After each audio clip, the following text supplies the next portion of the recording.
Today again we will revise how to calculate the average value of alternating current in class 12 physics. So all of you know the average value of AC or the alternating current is expressed by that DC current which transfer across any point of circuit the same charge as it transferred by the alternating current for the same time.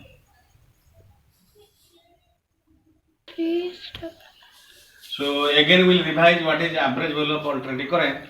So all of you know it will draw the graph between alternating current versus time. It will change its magnitude continuously and direction periodically after each half cycle. So you define DC equivalent current of AC passing through same charge in same time is known as the average value of that AC current. So this is the equation of current. I is equal to I naught sin omega t. So you know I is equal to dq by dt. So dq by dt is equal to I naught sin omega t. So what is dq? So cross multiply dt. So this is the amount of charge passing by the DC AC current for time dt. So what is the total charge pass in a time? So you can calculate by integrating this equation. Q is equal to integral of dq. So I naught sin omega t dt integration. This is charge passing in time dt. Suppose you want to calculate what the total time charges passes for a full cycle. So then how to do? You can integrate it from time 0 to t. So previously I told you the integral of sin omega t, any periodic function over a period is equal to 0, over a cycle is equal to 0. We calculate like this: sin omega t dt, the integration is minus cos omega t by omega from 0 to t. So this is minus 1 by omega cos omega capital T minus cos 0. You know omega is equal to 2 pi by capital T. So t cancel. This is cos 2 pi minus cos 0. Cos 2 pi is equal to 1. Cos 0 is equal to 1. So they cancel with 0. We know not only sin omega t, the average value of any periodic function is equal to 0. So the total charge sent by the alternating current in time dt will be integral of I naught into integral of sin omega t dt from 0 to t.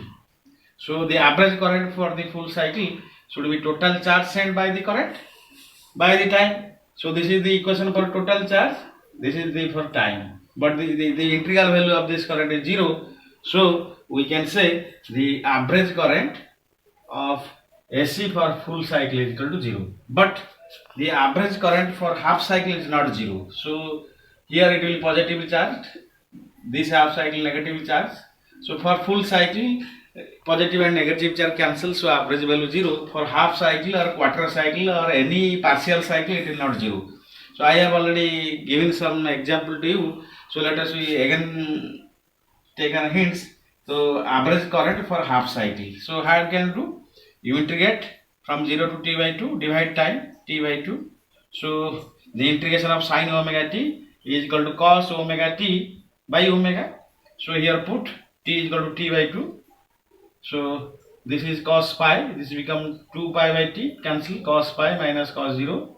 So this is 2 minus 2 I naught omega t. So cos pi is minus 1. So this is 1 minus 1 minus 2. So minus minus plus. So 4 I naught by omega t. So this value will be 4 I naught by omega t. It is equal to 4 I naught. Omega is equal to 2 pi by capital T into T, cancel. So we will get a finite value, that is 2 I naught by pi. So thus we conclude that for full cycle the average current is 0, but half cycle the average current is not 0. Now student, we will calculate the next RMS value of AC current. So the RMS value is the effective value of varying voltage or current. It is the equivalent steady DC constant current which produce same heat passing through the same resistance for same time interval. So this heating effect you will utilize to measure the AC voltage or AC current. Previously I told you the magnetic effect, the direction of magnetic field will change for half cycle, so you cannot use the magnetic behavior to detect the alternating current or voltage. We will use this RMS value or indirectly the DC equivalent which produce same heat. So that will call RMS value of AC current. So let us calculate the RMS value of AC current. We will discuss again how to calculate RMS value of alternating current. So it is the DC equivalent of AC current which produce same heat when passing through same resistor for same times. So because the heating effect, heat effect formula, Joule heating formula, that is H is equal to I square RT. So whether the current direction is positive or negative or alter, the heating effect will not change. So we will use the heating effect to measure the AC voltage or AC current. So let us assume how much heat is developed. We take the value of current is equal to I is equal to Im sin omega t for a small time dt for a resistor R. How much current the heat will develop? Im sin omega t square R dt for full cycle. How much heat will develop? We can integrate this equation. H is equal to integral of dH. For suppose we want to calculate for full cycle, so integration from 0 to t Im square sin square omega t R dt. So take Im square out. So integration from 0 to t sin square omega t dtr. I have already told you the value of this equation. In previous class we calculate this is capital T by 2. So this is Im square is equal to T by 2 into capital R. So let us assume this equivalent DC current is IRMS current. So then according to IRMS current, the heat developed will be IRMS square RT. So this will be Im square RT by 2. So RT cancel. We will get IRMS square is equal to Im square by 2. Then what is IRMS? That is Im square by 2 root over. That is Im by root 2. Im by root 2. So this Im is known as the peak current or the maximum current. IRMS the effective current measured by your ammeter, AC ammeter. So you know the value of root 2 is equal to 1.41. So 1 by 1.41 0.707 Im. So correspondingly you can write the voltage also. VRMS is equal to 0.707 Vm maximum value. So in our domestic supply, so we are getting 220 volt as VRMS. So what is the peak value of the voltage? It will take voltage versus time. The peak value will be root 2 time of VRMS. So the value of VRMS 220. So root 2 into 220. It means we are getting 311 volt as peak voltage. So if we compare with DC and AC, if we take 220 volt DC, its peak value remain fixed. But in AC, the peak value will changes. So that's why you will get more shock if we take same voltage of DC and AC. So this is about the RMS current for sinusoidal, sine wave type current.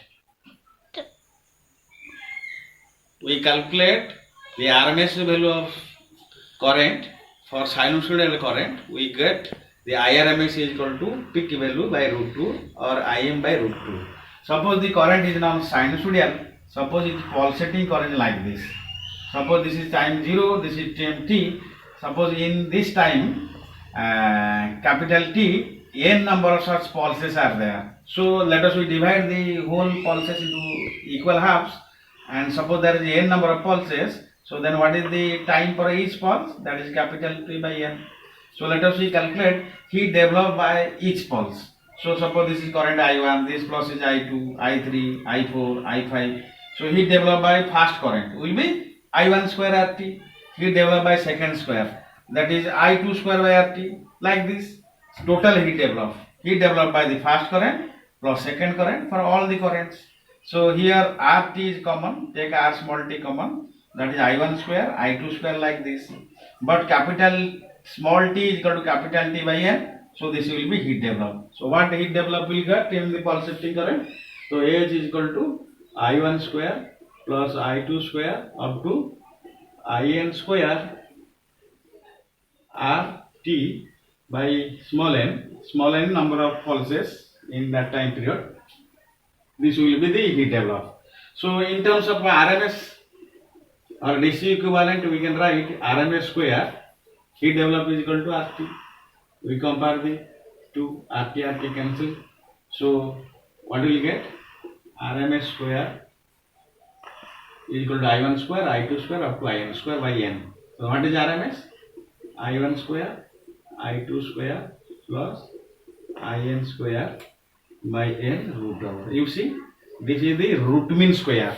We add the current square, then divide n, means we are taking the mean of the square of the current. So that's why its name is root mean square current. So in sinusoidal current, we will not get this type of formula, but see they are similar. So that's why we will call root mean square current. We will call root mean square current or effective current. Suppose we take an example. Suppose we divide the current 2 equal halves in the time period t. So this is suppose plus 2 ampere. So this is minus 2 ampere. So then what is the RMS current for this pulsating current? So this will be first current square. So what is the first current? 2. 2 square plus minus 2 square by 2 root over. So this is 4. This is 4, 8. So root over of 8 by 2, that is 4. So this is force root over, that is 2 ampere. It means that peak value or maximum value itself its RMS value. So thus we got RMS value of current. Similarly, we also calculate RMS value of voltage. RMS value of voltage. So this RMS value actually produce heat, and heat is independent of direction of current. So that's why for physical measurement of current and voltage, you will use this effect, heating effect. Means whatever reading, voltmeter reading is given to you, it will gives you RMS current. So whatever problem will give in, if only simple voltage and current is written, you have to read it VRMS and IRMS, and we will solve the problem. I hope all you understand that average current and RMS value of current. Okay. So if you practice this and you will solve some problems, then it will become easy for you. Thank you.